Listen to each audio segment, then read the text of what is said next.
Hey everybody, what's cracking? I'm King Crocker, and welcome back to a series I completely done forgot about, Crxckryaps.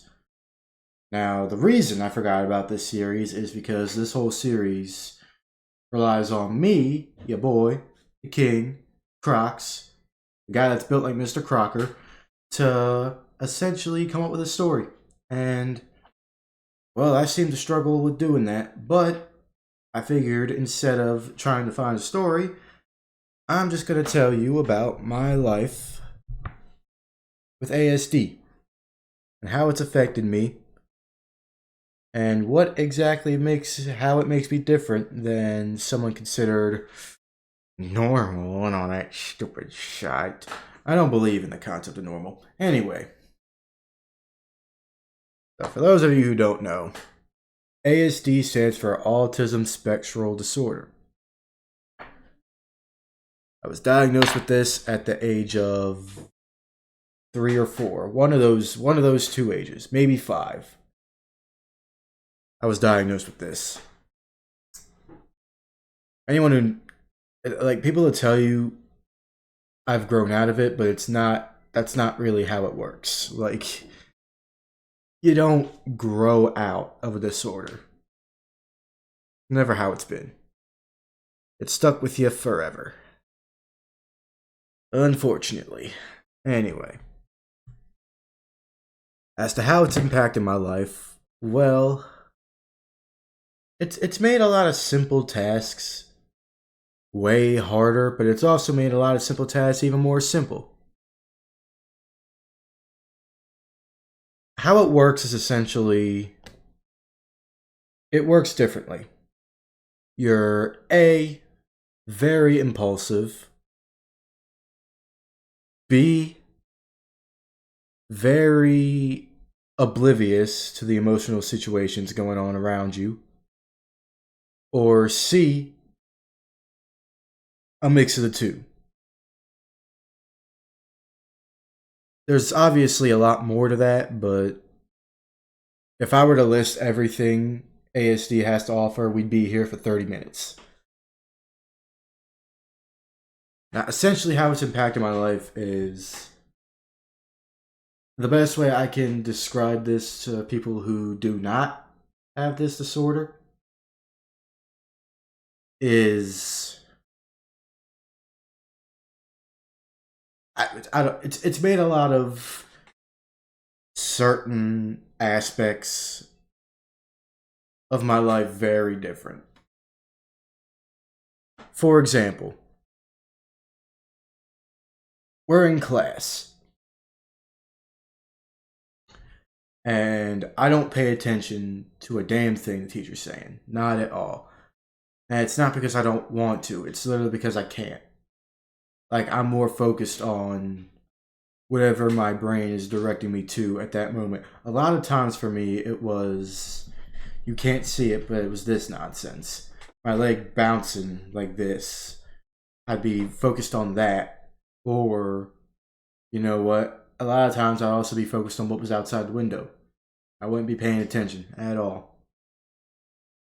And yet, when it came time for the test, I would completely ace it. That's not entirely due to ASD, granted, but it does go to show that I can intake less information. But at the same time, when it comes to anything not in the bookworm aspect, like an emotional situation, for example, we're at a funeral and everyone's sad, everyone's crying, understandably. Someone just died, someone they most likely cared about, someone they probably liked. Meanwhile, I'm just sitting there. I don't really understand it. I'm not emotional. I'm sad, obviously, but I'm not breaking down crying. I'm not. I'm more or less just sitting there like this.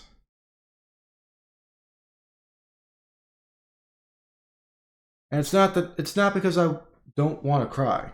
I'm very very big a believer in everybody has the right to cry. It doesn't make you weak, it makes you human. Expressing your emotions shouldn't be seen as a weak trait or a feminine trick or whatever the red pill podcasters would have you believe. Whatever. I don't fucking man.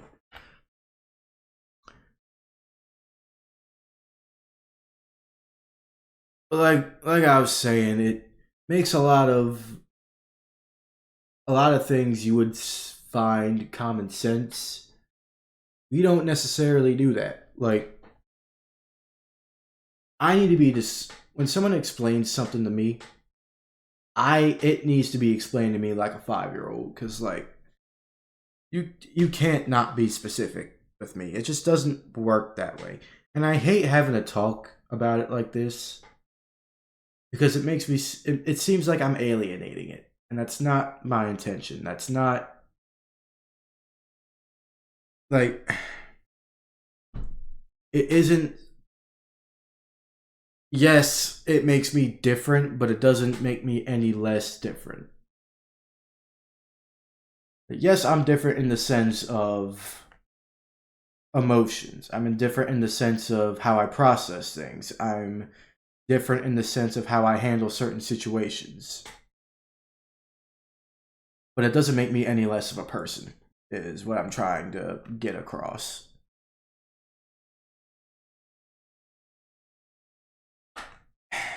I guess to answer the question, how has ASD impacted my life?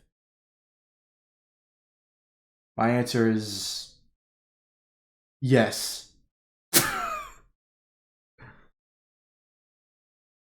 Comes up very often. It's very frequent. In fact, I was put in an IEP because of ASD.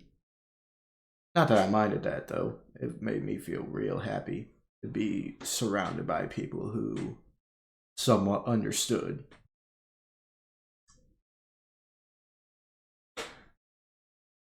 I didn't make this video to complain. I didn't make this video to say, oh, I have ASD, I'm different, boo hoo. No, that wasn't my intention.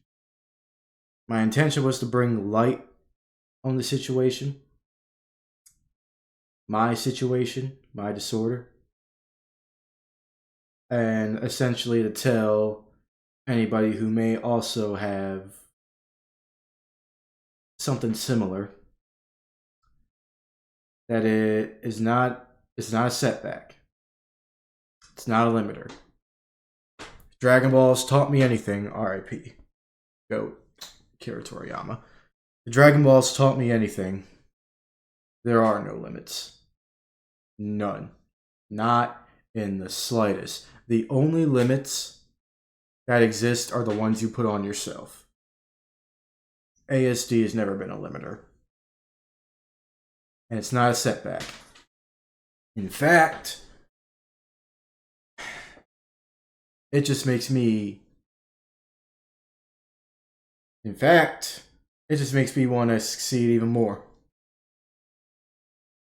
Because I want to gain that voice and I want to spread that message to even more people. And I want to essentially develop a voice, get a voice, and then use that voice. That's my goal. That is my goal. But yeah, so yeah, that's about it, really. Sorry the video's kind of short. It's kind of hard for me to make this video because I don't really know how to differentiate it from normal because, well, I don't know what it's like to be normal. I don't know what's considered normal. I don't see how I'm any different. But I know people have been asking that question for years, and I thought I'd try to give my insight on things I've noticed that might be different. But yeah, that's about it, really. If you enjoyed this episode of Crxckxryaps, there's nothing in that. If you enjoyed this episode of Crxckxryaps, please consider liking and subscribing. You don't have to, but it sure does help. I'm your host, King. I have the infinity ring, and I shall snap you out of existence if you don't subscribe to the channel. Crocker, and I'll be seeing you next time. I do not know why I pointed twice.